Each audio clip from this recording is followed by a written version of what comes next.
पंखा बघा मित्रांनो किती जुना आहे. तुम्ही माझ्या मागं बघत आहात ते ब्रिटिशकालीन भायखळा स्टेशन आहे. तर चला आता आपण जाणार आहोत बसने. चला काही वेळातच बस येणार आहे. हे बघा ही लाईन लागली आहे.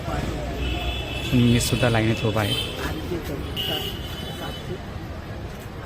चला बस आल्यावर बस दाखवतो तुम्हाला. चला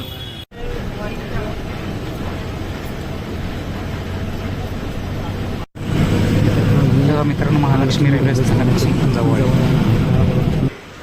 हेव्हा येतं मित्रांनो मोठ्या थाटामाटामध्ये स्मारकाचा हे उभा आहे चौक.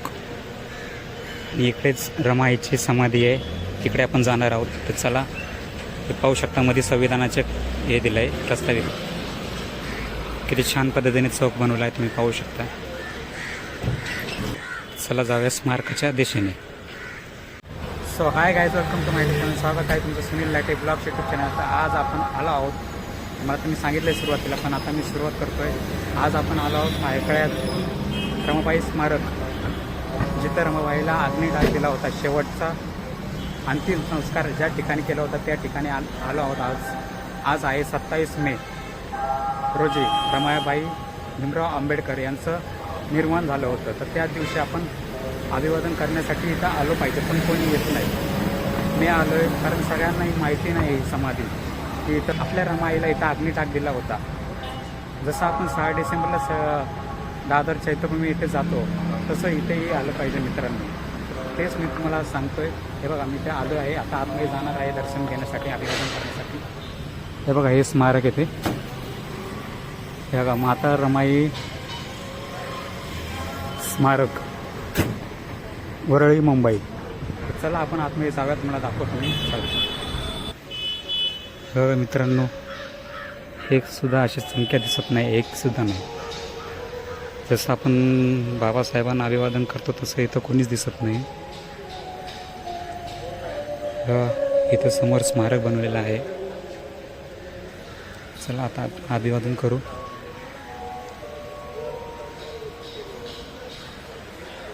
चला हे बघा मित्रांनो, मी आपल्या 9 कोटीची आई रमाईला अभिवादन करत आहे.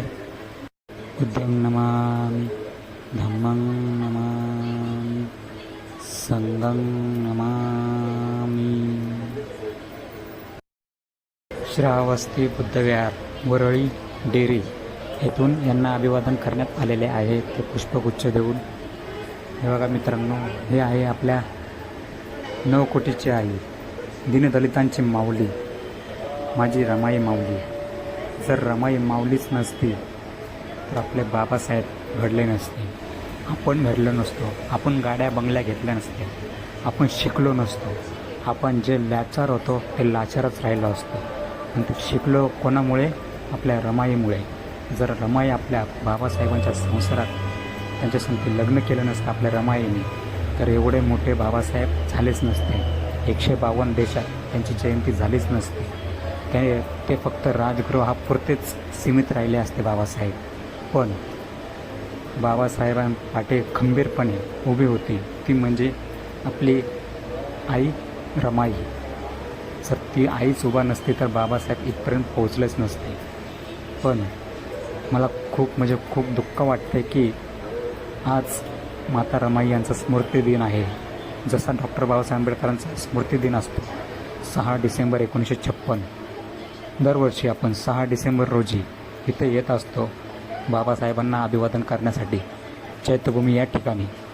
तसंच आज 27 मे 1935 रोजी माता रमाई यांचं निर्माण झालं होतं दादरच्या राजगृहामध्ये. तर रमाईला इथे अग्निडाग देण्यात आला होता. तर जसं चैत्यभूमीला आपल्या लाखोचा करोडोचा जनसागर येतो, भीमसागर येतो देश विदेशातून, तसा इथे एकही जनसागर, भीमसागर रमाई माऊलीसाठी कोणीच आलेलं दिसत नाही. फक्त आपण म्हणतो 9 कोटीची आई रमाई. तुम्ही पाहू शकता मित्रांनो, 1 आणि 2 असे लोक येतात अभिवादन करण्यासाठी. आज रमाबाईचं स्मृती दिन आहे. या दिवशी माता रमाई यांचं निर्माण झालं होतं.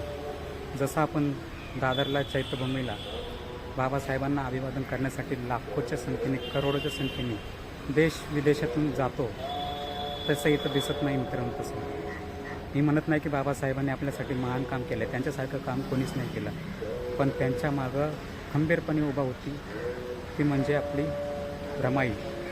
जर रमाईच त्यांच्या पाठीमागे खंबीरपणे उभी नसती ना, बाबासाहेब हे करूच शकले नसते. रमाईने एवढे हाल अपेष्टा सहन करून संसार थाटला.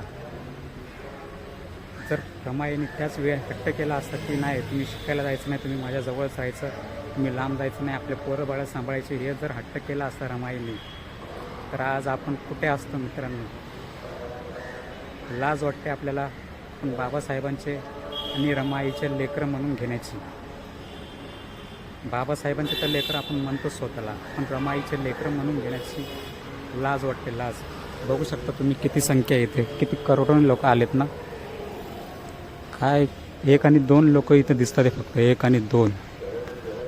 हेच लोकांना बघून जे येत आहेत त्यांना माझा क्रांतिकारी जय भीम जय रमाई आहे. पण जे येत नाहीत, ज्यांना माहिती असूनसुद्धा येत नाहीत, खूप म्हणजे खूप लाजिरवाणी गोष्ट वाटते मित्रांनो. तुम्हाला मी सगळा ॲड्रेस दिलेला आहे, तुम्हाला दाखवलं आहे मी कसं यायचं आहे, काय यायचं भायखळा स्टेशनवरनं. तर ह्या वर्षी जाऊ द्या, पण त्यांच्या जयंतीला, त्यांच्या निर्वाण दिनानिमित्ताने नक्कीच त्यांच्या स्मृतीस्थळाला तुम्ही भेट द्याल. तुम्ही तुमच्या परिवारासंगती तुम्ही याल. आज पाऊस पडत आहे, त्याच्यामुळे समजू शकतो की नाही, पण चैत्रला पाऊस पडो, वादळ येऊ, काय हो, तरी येतोच ना बरोबर 6 डिसेंबरला. कारण तेव्हा गाड्या फुकट असतात ना, म्हणून येतो आपण.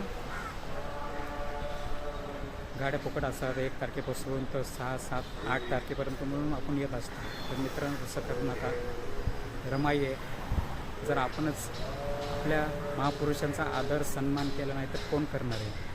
बाकीचे तर सन्मान तुम्ही करतच नाही आहे, तुम्हाला पण माहितीच आहे, पण आपणच त्यांचा आदर मान सन्मान करू शकतो. तर मी तुम्हाला हात जोडून एवढीच विनंती करू शकतो की तुम्ही तुमच्या परिवारासंगती या इथे अभिवादन करण्यासाठी रमाईला, आणि या स्मारकाला आपल्याला मोठं करायचं आहे.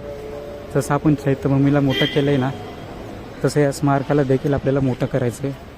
हे बघा, हे एवढंसं स्मारक आहे, आपल्या 9 कोटीच्या आईचं स्मारक हे आहे बघा.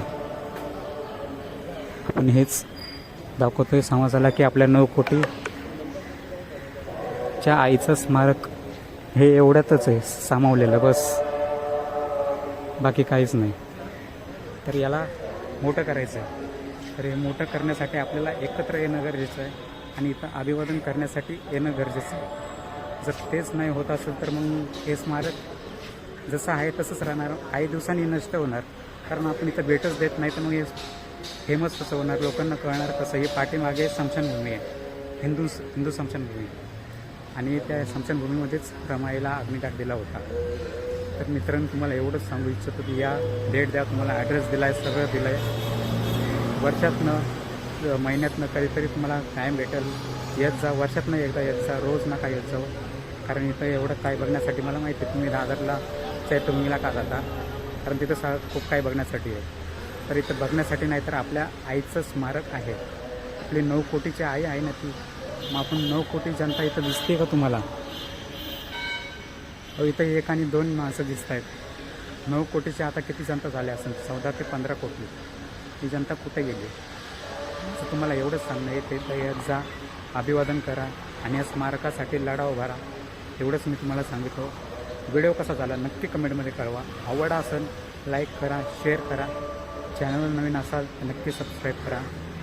चला भेटू अशाच नवीन माहितीपूर्वक व्हिडिओमध्ये. चला बाय. जय भीम, जय रमाई, जय संविधान, जय भारत, जय भाऊ. चला बाय.